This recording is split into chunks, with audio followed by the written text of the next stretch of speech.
aprender é exercer e fazer acontecer a verdadeira justiça. Porquanto praticaria também o amor do próximo e a caridade, sem os quais não há verdadeira justiça. E por isso justiça, amor e caridade estão juntos. E por isso essa lei está sendo lembrada quando a gente fala de Jesus. Quando a gente vem refletir sobre o seu nascimento. Que a sua passagem pela terra foi para concretizar em nós, aos pouquinhos, a certeza de que outro caminho não há. Se há tristeza, se há sofrimento, né? Se há situações concretas que nos fazem perder o sono, é porque no nosso orbe ainda não vige a lei de justiça, amor e caridade. E ainda que a gente esteja no caminho de compreender melhor esse processo, nós temos a ver com essas desordens. Todas essas estão aqui. Nós somos espíritos relacionados com essas mazelas. Ou porque nós colaboramos, né, em alguns processos obsessivos do passado dessas pessoas que estão perto de nós, ou porque, não é o nosso caso, né, gente? Então, missão, para dar um exemplo, não é o nosso caso. Então, a gente tem a ver com tudo isso porque nós ainda vibramos, né, nessa mesma faixa de todas essas problemáticas que estão aqui. Quando reencarnamos, com a oportunidade de conhecer Jesus, a gente tem a oportunidade também de entender melhor por que estamos situados nessa família, nesse trabalho. Algumas vezes você pode escolher, pode mudar, mas vai vir sempre aquilo que você precisa para viver a lei de amor e caridade. E aí eu queria fazer um exercício, esse tempo, né, o tempo é de Deus mesmo, ele não é nosso, daqui a pouco ele vai acabar. E falar de Jesus tem a ver, né, quando eu pedi para vocês falarem com uma experiência pessoal, e tem a ver com como nós conseguimos entender, né, as coisas que a gente ouve aqui no centro, as coisas que a gente ouve na igreja quando a gente vai visitar, as coisas que a Celeste ouviu ontem sentada naquele banco lá na Praça Seus Pena, naqueles jovens evangélicos falando de Jesus, né, que passa pela experiência pessoal. Porque a gente se pergunta assim, poxa, eu estou lendo isso, eu vou lá para o centro de escuto, mas como é que eu respondo àquela pessoa que é grosseira demais comigo? Porque eu quero exercer a lei de amor ao próximo. Mas Jesus também não foi conivente, ele não disse amém o tempo inteiro. Então assim, eu vou começar a brincadeira, eu vou virar e vou falar bem rapidinho, porque e a brincadeira é o quê? Destacar qual é o ponto hoje que você está focada, que você está focado para trabalhar, né, para alcançar a vivência do ensinamento de Jesus e que é desafiador para você. Não é o que você já conquistou, né? É aquilo que está te incomodando hoje. Como é que você faz isso? Vamos imaginar que todos nós temos uma pureza da alma. A gente não tem, a gente chega lá. Mas vamos imaginar que a gente tem uma pureza da alma e a gente veio ouvir falar de Jesus, por exemplo. Já falei de lei de amor e caridade, lembrei do verdadeiro justo, que é fazer aquilo que gostaria que fizesse com você. Né? A gente já falou que há uma categoria de espíritos superiores que não tem nada a ver com a gente ainda, mas eles têm a ver com a gente à medida em que se incomodam com o nosso aperfeiçoamento. E Jesus é um exemplo, né, do quanto a espiritualidade superior está disposta e empenhada no nosso processo educativo. Então, por exemplo, eu vou virar e vou começar a falar, mas eu sei que para mim é mais fácil porque eu pensei, né? Bastante antecedência. Tem vários exemplos, mas enquanto eu falo, vocês vão lembrando. Então assim, hoje a minha dificuldade é não ser conivente com o mal, porque eu sei que eu não posso ser grosseira. Quem é Jéssica? Eu trabalho com a Jéssica faz uma coisa que me incomoda. Eu não quero ser grosseira com ela, eu não quero brigar com ela, eu não quero deixar de dar bom dia para ela, mas eu não posso concordar com uma coisa errada, ilegal que a Jéssica faz. E aí, como é que eu vivo a lei de justiça, amor e caridade nesse caso? Você, Jéssica. Olha, eu acho que você, no caso, tem que... Peraí, vamos ensaiar de novo. Olha só, você não precisa me responder. Ah, tá. Isso é o que eu estou vivendo. Eu quero que você me diga uma coisa que tem a ver com a sua vida e que a partir da vivência, né, na casa espírita, a partir de ouvir a lei do amor ao próximo, que é uma coisa que você acha que você tem, de alguma forma, batalhar para equacionar. E não quer dizer que você vai equacionar logo, mas uma coisa que você anda pensando. Tá? Se você não sentir a vontade, pode passar para outra pessoa. Toma. Então, assim que eu comecei a conhecer a casa, não só aqui como outras casas, uma coisa assim que eu consegui até melhorar em mim, que eu venho trabalhando há muito tempo, é que assim, eu sou era assim, não me considero mais assim, uma pessoa assim rancorosa. E eu percebi que depois que eu conheci o Espiritismo, eu comecei a trabalhar isso bem dentro de mim e hoje em dia assim, eu sinto que eu consigo assim, compreender as pessoas também, coisa assim que eu não conseguia. Hoje em dia eu compreendo bem assim, as pessoas e consigo assim, lidar muito bem com isso. Então, gente, olha, não fiquem nervosos, porque quando cai uma vez são 30 segundos. Então tem que cair duas para fazer 1 minuto. Vamos lá, vamos lá. Quem gostaria? Quem gostaria? Vai lá. Vai. Mas na verdade isso aí que está falando, eu tenho me cobrado muito. Hoje em dia eu tomo conta de uma hora. Hoje em dia eu trabalho com 10, 15, 20 pessoas. E eu não tenho paciência. E com uns eu sou um doce, e com outros eu sou um carrasco. Eu me cobro muito isso. Eu não sei. Mas ainda não aprendi a lidar com essa formação. É difícil. Quem mais? Tá difícil? Vai pensando. Enquanto cai aqui. Vamos pensando. Vamos mais um. Você quer? Espera aí. Vai lá, Camila. Vira. Acho que vou falar rápido. A minha dificuldade é essa, de parecido de Maria, mas assim, com as pessoas com quem eu não lido sempre, ou até lido sempre, mas que não são aquelas mais próximas, eu consigo ser uma pessoa educada. Mas com as que são mais próximas, eu sou horrorosa. Isso é uma dificuldade. É verdade. Vambora? Quer lembrar uma? Alguém lembra uma? Não? Vamos? Você lembra uma? Não? Lembrou? Deixa eu conseguir falar. Vamos lá. Vamos ver se eu consigo falar. Quem é? Não. Deixa eu ver se eu consigo falar. Tudo aquilo que a gente aprende dentro da doutrina, né, eu sei que é difícil você colocar em prática, né? Mas uma coisa que me incomoda muito é eu vivo muito meu mundo. Entendeu? Eu me sensibilizo com as dores do outro, mas eu não tenho aquela iniciativa de ir ao encontro dessa dor do outro. Entendeu? Quer dizer? Você escuta, sensibiliza? Eu vivo meu mundo. Resolve as suas coisas. Minhas coisas é como se o tempo estivesse só ao meu redor. Né? Embora eu veja, eu me sensibilize, mas eu não tenho aquela iniciativa de acolher, não sei explicar. Isso eu tenho me incomodado bastante. Entendi. Agora, gente, vocês não estão muito rigorosos, não? Olha, eu estou descobrindo novas pessoas. Porque a gente está aprendendo. Vai, vira. Vira. É preciso de um pouco mais de tolerância. Aliás, é preciso de um pouco de tolerância. Faço todos os dias. Todos os dias. Assim, muito mais amor no coração. Muita coisa. Seu Flávio termina aqui com ele. Vai, pode? Bom, o que eu tenho que dizer para vocês é o seguinte: quando eu encontrei a doutrina espírita, algo mudou na minha vida.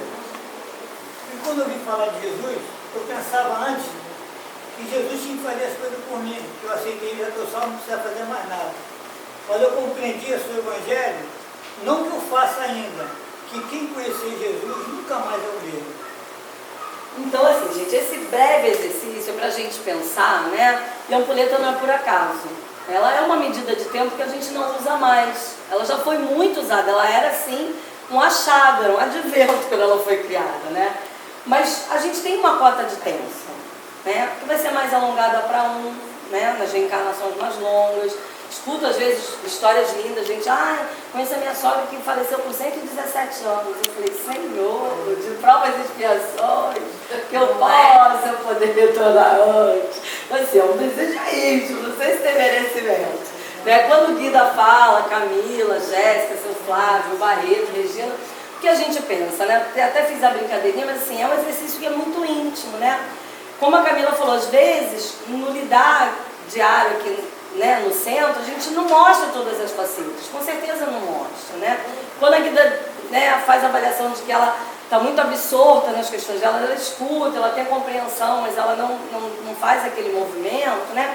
São limitações que a gente vai percebendo e que aos pouquinhos a gente tem que ir equacionando. E a dificuldade que a gente tem de equacionar é porque a gente não consegue ainda, né, a verdadeira justiça, né? Porque a gente nem quer fazer o trabalho do outro, nem pode, tem um trabalho que é do outro, e a gente às vezes sabe que tem que amar ao próximo, tem que estender a mão em todas as circunstâncias, mas qual é a exata medida? Né? Qual é a medida da tolerância para que essa tolerância não vire conivência? Né? Então, tem um time que a gente tem que ir aprendendo em cada situação. Né? Fala. O pior é que a gente aprende, aí a gente vê esse cara aí falando a mais dos ouvintes. A gente ama, a gente é legal, mas aquilo dá uma raiva, dá uma vontade de bater, mas a gente sabe quem é aquele ali, né? Aquele ali é o cara que bota o dedo na nossa ferida. Aquele é o cara que é para chamar a atenção da gente. Mas eu sei daquilo, mas eu não consigo. E pedir desculpa, isso nem chega perto de mim. E a grosseria, né, a dificuldade de falar, né, a gente vai treinando aos poucos, né? Pare, bom dia, pode for. Né? Então, e por que, né, nessas nossas brincadeiras, que preciso de mais encarnação, não vai ser assim, né, é muito difícil. É porque, assim, quando você, né, atende, né, essa esfera elevada no qual Jesus se encontra, é claro que ele consegue fazer leituras de mundo, do outro, do contexto que a gente não tem. A gente só enxerga, por exemplo, esse olho aqui, né? E que é falho, por isso, né, a gente ainda usa óculos, né? É um olho, né? E é um corpo, é um perispírito que ele é plasmado para viver nesse planeta. Um planeta muito limitado, né? Quando a gente fala da relação da matéria com o espírito, essa matéria que a gente tem que lidar, madeira, plástico, terra, isso tudo é tão primitivo perto do que a gente um dia pode alcançar, né? Mas é parte da trajetória que a gente tem que palmilhar, porque é nesse nível de evolução que a gente está. Né? Então, quando eu falei do meu relato, assim, é porque eu quero exercitar esse amor, né, como vocês também têm esse intuito, mas a gente não quer ser conivente com o mal. E a Elisete, uma companheira de movimento espírita, certa vez falou para mim assim, eu narrei uma história para ela, em relação ao trabalho, e aí a família, é o trabalho, é na relação conjugal, tudo que faz a gente encontrar o outro é o que vai aparecer o conflito. Só quem não vive conflito de relacionamento é quem naufragou e se salvou numa ilha e está lá sozinho. Aí ele vai entrar em conflito com ele mesmo, Mas quem está na interação com o outro, e aí a gente vai lá para a lei de sociedade, que eu não vou lembrar ela aqui, a gente precisa um dos outros para evoluir, não tem escapatória, vai aparecer o conflito, e o conflito é a pedra de toque para cada um mostrar como está. Na hora do conflito você diz como está. Aí quando o outro berra com você, você diz, eu vou berrar mais alto, você só está num estado um pouquinho abaixo daquele que berrou. Quando você silencia, você se mostra num estado um pouquinho acima. Mas entender isso, por exemplo, quando a gente está, né, naquela discussão aguerrida, por vezes é difícil. Então, Elisete, por exemplo, quando eu narrei uma situação, ela falou assim, Ana, se é como você diz, né, que já é uma observação, se é como eu conto, que ela não está lá, ela não conhece os envolvidos, o que me ocorre, você está certa. Mas toda vez que em algum contexto a gente lembra o outro que ele está equivocado, ele não vai gostar. Raras são as pessoas, a não ser que esteja envolvida num clima de muita amorosidade com você, que vai dizer, obrigada por esse toque. Primeiro ela vai espernear, ela vai dizer que não é assim, né, que você está equivocado, não vai querer mais falar, vai dizer que você está de implicância. É assim com mães, com filhos, né? E esse manter relacionamentos, né, fazer a lei de justiça, amor e caridade acontecer, é o convite de Jesus o tempo inteiro. Algumas vezes a gente vai acertar, algumas vezes a gente vai errar, mas sabendo sempre que a nossa reação diante de cada acontecimento mostra o nosso retrato espiritual. Não mostra do outro, gente, o do outro é o do outro, mostra o nosso. Então, né, quando pede tolerância, quando pede paciência, pede para não ser conivente com o erro. Recentemente circulou nas redes sociais um meme, né, que o pessoal fala, era um desenho, né, e alguém lembrando de alguns momentos que Jesus se exasperou. Ele era o espírito superior, mas porque estamos todos no processo educativo, ele estava no lugar de educador, quando ele viu um erro muito grave, há registro no Evangelho de exasperação, quando ele espanta os vendilhões do templo. Quando ele diz, não façam comércio na casa de meu pai. Né? E na brincadeira do espaço virtual veio assim, olha, ele não falou das prostitutas, ele não falou contra homossexuais, todas essas pessoas que algumas pessoas ainda hoje criticam, já existiam no tempo de Jesus. O único segmento com o qual há registro no Evangelho que Jesus balançou uma barraca para lá e para cá e falou, aqui não, né? E aí nas minhas reminiscências infantis eu lembro de ver os filmes na época da Páscoa da vida de Jesus, você vê os pombinhos tudo voando, os camelôs daquele tempo lá tudo guardando as coisas, foi quando ele expulsou os vendilhões do templo, né? Para dar aquela mensagem de que louvar ao Senhor, falar no nome dele não tem nada a ver com coisa material, nada, absolutamente nada. Quando a gente fala em nome de Jesus, né, que é um emissário de Deus, e coloca coisas materiais no meio, você não está falando em nome de Jesus. Porque falar em nome dele não tem nada a ver com isso. Nada. Pode passar?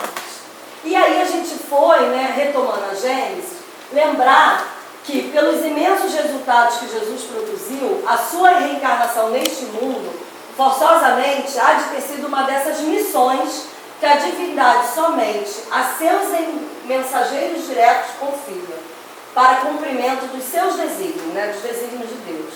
Mesmo sem supor que ele fosse o próprio Deus, porque ele não é, mas unicamente um enviado de Deus para transmitir sua palavra aos homens, seria mais do que um profeta, porquanto seria o Messias divino. Passa, por favor. Como homem, Jesus tinha a organização dos seres carnais, porém como espírito puro, desprendido que era da matéria, embora tivesse vinculado a ela para reencarnar entre nós, havia de viver mais da vida espiritual do que da vida corporal, de cujas fraquezas não era passível. Então ele reencarnou entre nós, ele passou por todas as dificuldades que a gente conhece pelo Evangelho, mas ele não viveu como se um de nós fôssemos, porque ele é muito mais elevado, está muito acima de tudo isso. Então todos aqueles orgulhosos que, né, blasfemaram na cara dele, todas aquelas pessoas que, né, fizeram carregar a cruz, que machucaram o seu corpo, que espalharam mentiras, que criaram situações constrangedoras, né, eram simples, né, assim, equivocados diante de um espírito, né, que trazia uma mensagem de sublime beleza e que perderam a oportunidade, né? A sua superioridade com relação aos homens, né, aos seres humanos, não derivava das qualidades particulares do seu corpo, mas do seu espírito, que dominava de modo absoluto a matéria, e a do seu perispírito, tirado da parte mais quintessenciada dos fluidos terrestres. Então, mesmo encarnado no mesmo orbe que nós, né, o perispírito dele era diferente do nosso, né? Formado de uma matéria compatível com o planeta Terra, mas muito mais evoluído, né? E isso é da lei, não é só de Jesus. Entre todos os espíritos que estão encarnados, a composição do perispírito vai modificar de acordo com o grau evolutivo, né? Se Regina tiver mais qualidades morais do que eu, o perispírito dela é diferente do meu. Eles vão se formar, né, o perispírito vai sendo plasmado de acordo com a evolução espiritual de cada um. Pode passar. Sua alma, provavelmente, não se achava presa ao corpo, senão pelos laços estritamente indispensáveis. Constantemente desprendida, a alma de Jesus, de certo, lhe dava dupla vista, né? Que a capacidade de antever e de ler no perispírito, né, os acontecimentos, de fazer uma análise a partir daquele que ele via no fluido que estava, né, emanando naquele ambiente. Não só permanente, como de excepcional penetração e superior de muito a que de ordinário possui os homens comuns. O mesmo havia de dar-se nele com relação a todos os fenômenos que dependem dos fluidos perispirituais ou psíquicos, Então, quando ele estava diante do cego, que ele coloca a mão, né, e o cego volta a ver, tem uma explicação para isso. E a palavra que ele diz para o cego é: vai e não peques mais. Porque aquela falta de visão, né, foi momentânea para atender um desígnio de Deus, né, mas a razão estava ali gravada no perispírito que ele conseguia ver. Né? E se havia alguma coisa enevoando aquela retina, pela superioridade dele, pela manipulação que ele fazia dos fluidos, ele conseguia retirar. Né? A qualidade desses fluidos lhe conferia imensa força magnética, secundada pelo incessante desejo de fazer o bem. Um desejo de fazer o bem que não cessa. O nosso ainda cessa às vezes, né? A gente bota na balança, vê a conveniência, vê a oportunidade. O dele era incessante. Pode passar. Jesus agiria como médium nas curas que operava? Poderia considerá-lo poderoso médium curador? Não. Ele não era um médium, nesse sentido. Porque o médium é um intermediário, um instrumento de que se servem os espíritos desencarnados. E o Cristo não precisava de assistência. Gente, é muita coisa, né? É muita coisa. Médio é guida, Marcão, ele não era médio.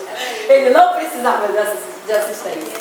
Pois que era ele quem assistia os outros. Agia por si mesmo em virtude do seu poder pessoal, como podem fazer em certos casos os encarnados na medida de suas forças. Que espírito ao demais ousaria insuflar ao Cristo seus próprios pensamentos e encarregá-lo de os transmitir? Se algum influxo estranho recebia, né, se Jesus recebia algum influxo estranho para transmitir alguma mensagem, esse só de Deus lhe poderia vir. Segundo definição dada por um espírito, ele era médium de Deus, mas não precisava de médium nenhum. Né? É o único médium que ele poderia ser confundido, digamos, entre aspas, seria de Deus, de qual, né, por ser mensageiro dele. Pode passar, Luz? E para finalizar, tem um livro que responde a muitas das nossas questões sobre o significado de Jesus para os seres humanos. A gente estudou ele na mocidade, quando a gente era bem jovem, né, Camila? A gente era muito jovem. Camila não tinha nem ainda os 25 que ela tem hoje. Quem é o Cristo? Cada um dos capítulos, o Espírito Francisco de Paula Vitor vai lá no Evangelho, pega um trecho muito pequeno de Jesus se apresentando para nós e explica por que ele falou isso. Eu destaquei alguns, só vou ler esse primeiro, tá? Que Jesus pergunta em Mateus, capítulo 16, versículo 15. Quem dizem os homens que eu sou? Né? E aí, né, o Simão Pedro vai responder dizendo: dizem que você é o enviado de Deus. Né? Que era a resposta mais completa para aquela época. Jesus, né, e aí já é a palavra de Francisco de Paula Vitor, Jesus Cristo representa a mais engrandecida presença espiritual na Terra, exprimindo a doce presença de Deus junto aos homens, junto ao mundo inteiro. O Cristo vivo é o retrato da lucidez, da coerência e da verdade. Então, toda vez que a gente, né, lembrar de todos esses momentinhos que a gente pensou junto aqui, né, de alguns que nos ocorreram que a gente não pôde lembrar, a gente buscar as suas palavras, a lucidez que a gente precisa, a coerência que a gente precisa. E eu tenho que registrar um post que eu fiz nas redes sociais que não tinha os caracteres para virilizar, né, porque não tem os apelos, né, que as pessoas normalmente gostam, mas eu queria registrar. Que assim, dos muitos grupos que a gente frequenta na vida, da família, do trabalho, e olha que eu já fiz, gente, eu já fiz os 395 concursos, já tive muitos empregos.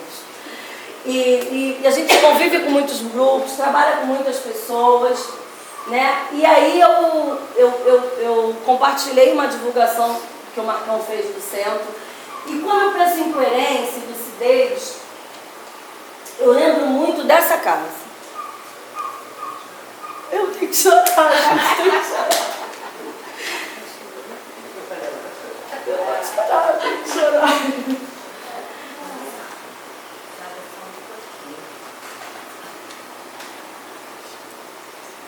Só que coerência é difícil de ter, né? É difícil falar e fazer. Falar é tão fácil, gente. Quanta gente fala. Quem tem boca fala o que quer, quem não tem boca faz sinal, mas fala, né? O difícil é ser lúcido, ser coerente, ter um compromisso com a verdade. A verdade pra gente é quem? A verdade pra gente é Jesus, né? E aí, ainda que nem todos o conheçam, ainda que nem todos o conheçam a partir da doutrina espírita, que dá um up, dá, né, um alargamento de visão no que representa ser um espírito imortal e do que representa ser um espírito imortal que tem o prazer de ouvir a mensagem cristã, né? A gente vai identificando que a gente ainda é muito dúbio, a gente lê coisas belas, né? Tem estatutos profissionais belos, tem constituições dos países belas e falta coerência. Porque em algum momento tem alguma coisa além desses valores que nos chamam mais atenção e nos parecem mais interessantes. E aí, quando eu fiz referência ao post, é porque foi trabalhando aqui e resolvendo coisas muito pequenas do cotidiano. O que as crianças vão beber do suco? Qual é a manteiga que vai passar no pão? Quem entra primeiro na recepção são os pequenos ou os grandes? Se as mães entram, se as mães não entram? Tudo que a gente tem que decidir para fazer uma casa espírita acontecer, né? E é uma casa que cresce né, cada vez mais, a gente tinha que se reunir muito, né? Quantas reuniões a gente saiu daqui bem tarde, né? Então tem reuniões, tinha os departamentos, hoje já mudou o nome, eu já não estou tão atualizada. Sei até que Vitor é diretor, né? O Vitor da Alessandra, já foi? Enfim, eu vi uma vez esse é o Vitor, futuro. Então eu falei, gente, como, né, as pessoas crescem e vão dando continuidade aos trabalhos. Mas o que eu queria destacar é que de todos esses grupos que a gente frequenta, né, os trabalhadores dessa casa conseguem isso. É o único grupo, e olha que eu já conheço um monte de gente, eu não sou assim tão rodada nas baladas, mas profissionalmente eu já fiz quase de tudo aqui. E a gente sempre se decepciona muito, que a gente vê muita coisa bonita escrita e pouca coisa vivida.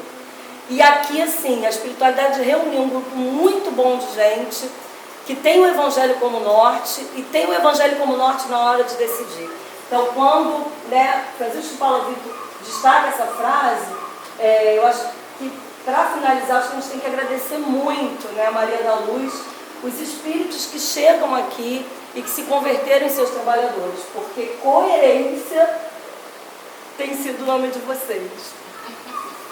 Isso me orgulha muito. Isso é porque eu sou moderno.